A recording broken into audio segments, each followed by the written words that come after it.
Welcome. I'm Kinetic Symphony. I hunt down and report on weird and true mysterious stories, from glitches to the paranormal. Would you like even more content? Here's my Patreon. Now onto the stories. Case file number 1129, written by realvictorgiraffe, the phone call that guided Cupid's arrow. I have a weird one.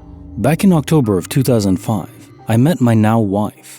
We had first gotten together on a Saturday night at a gig in the city, and we arranged to meet again the following Wednesday night for a beer or coffee. I remember the feeling like absolute crap on the Wednesday morning after being out the night before at a bar for my birthday with my buddies drinking and getting high and whatnot. I really did want to call her and see her again, but I felt so crappy that I just knew I wouldn't make a good impression. I had no energy, looked and felt like something the cat dragged in, and I just wanted to sleep. I was really dreading calling her to postpone in case she took it the wrong way and thought I was ditching her. When my cell phone rang that afternoon, I answered it automatically without really registering the number, as it was on an old Nokia with a green 2-inch screen. It was a girl's voice on the line asking me if I mind that she took a rain check on our date that evening. She said she was hoping we would meet again following the next weekend instead, as she was really tired from work. Totally relieved, I said no problem at all.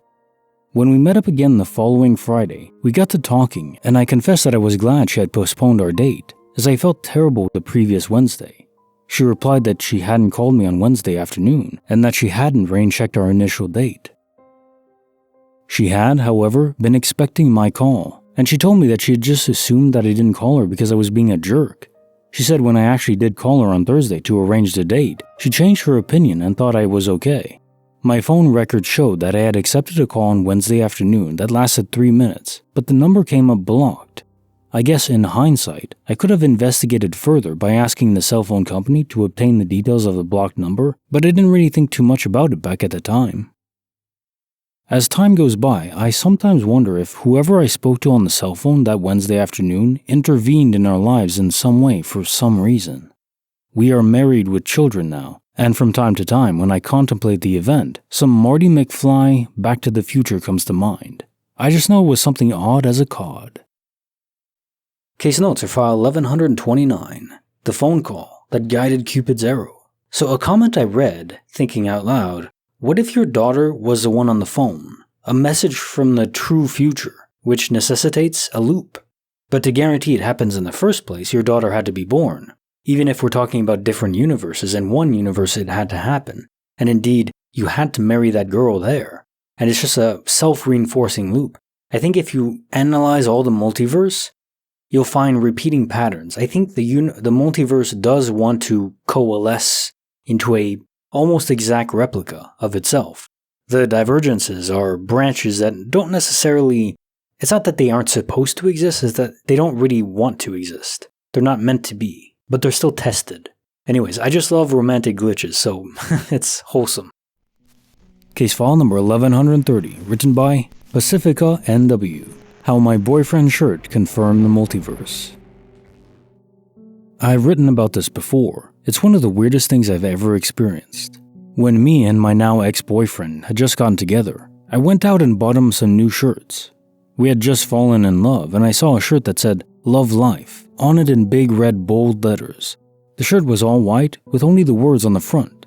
It was a little inside joke between us, I guess, because we would use that phrase to describe our life and name our business Love Life. He really loved it and wore it a lot before it sat in the closet for a couple years. Well, a couple years go by, and let's just say Love Life was a horrible definition of our relationship. He was horrible. Anyways, I'm cleaning out the closets, getting rid of old clothes, and there's a shirt. I pull it out, and the shirt now reads, Low Life. The exact same way it looked before, but it now says Low Life. Low Life. I immediately ask him if he remembers the shirt and what it said, and he tells me, Love Life. Well, as soon as I show him the shirt, he flips out the same way I did. Both of us know that the shirt never said Low Life. Why would I buy anyone a shirt that said that, let alone my boyfriend? It's like I flipped dimensions into the reality where my now ex-boyfriend was a complete abusive douche and it showed up in the shirt. Case notes for file 1130. How my boyfriend's shirt confirmed the multiverse. So that's just too specific, right? Who would print a shirt like that anyways, like you say? Who would buy it? Has to be some ironic play on words? But yes, switching of reality seems like the only explanation, but both you and your boyfriend switched to a new universe, given he remembers a shirt the same way as you do. If he was a resident of the new universe that you moved to, then he would remember the shirt being low life, not love life. Only other thing I can think of is somehow you're both misremembering what the shirt said, but given you named your business that, it seems implausible. So yeah, multiversal traveling. Case file number 1131, written by SM127, How a College Writing Assignment Changed My Life. I took a hard news/soft news journalism class in college where one of the assignments was to write an obituary for one of my grandparents. The professor told us to write it on a deceased grandparent, but if all of your grandparents were still alive, we had to choose one. In my case, all of my grandparents were alive. I procrastinated until the night before it was due because it seemed like a dumb assignment. Scramming for an easy grandparent to write about, I gave my mom a call and asked her for some basic biographical information about my maternal grandfather, who again was still alive. As we were talking about my grandpa's career, my mom couldn't recall the name of one of the companies he worked at.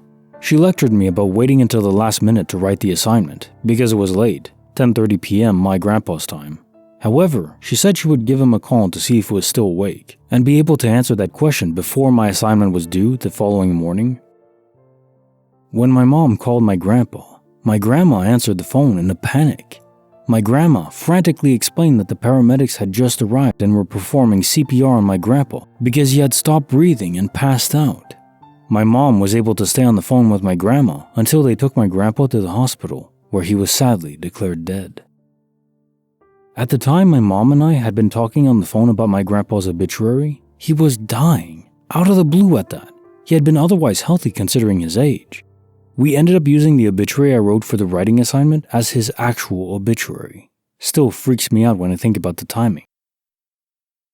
Case notes for file 1131. How a college writing assignment changed my life. A freaky timing on fate, that's for sure. And sorry for your loss. I don't think the assignment and thinking about his obituary impacted his health at all. I don't think it works that way. I think we can connect with people over long distances just by thinking about them or feeling strong emotions, but I don't think it can cause their death. Ultimately, I think it just random things can happen, and it's certainly not your fault. So I hope you don't feel like it is. And it is kind of sweet in a morbid sense in how you use the obituary from the assignment as his actual obituary. It seems appropriate. And now time for the quote of the day. In literature, as in love, we are astonished at what is chosen by others. André Maurois. That's the beauty of writing, and it's the beauty of reading. You don't know what other people are thinking, and writing is a way to condense it down onto a method of travel, of transmission. It's again back to that adage where you can never truly know someone, you can't enter their mind. But through art, through expression, through the written word and spoken word, you can try to get a glimpse, an impression of what they're like and what they think. I just think it's beautiful. And indeed, sometimes astonishing. Like the video, subscribe, hit the bell. Kinetic Symphony signing off.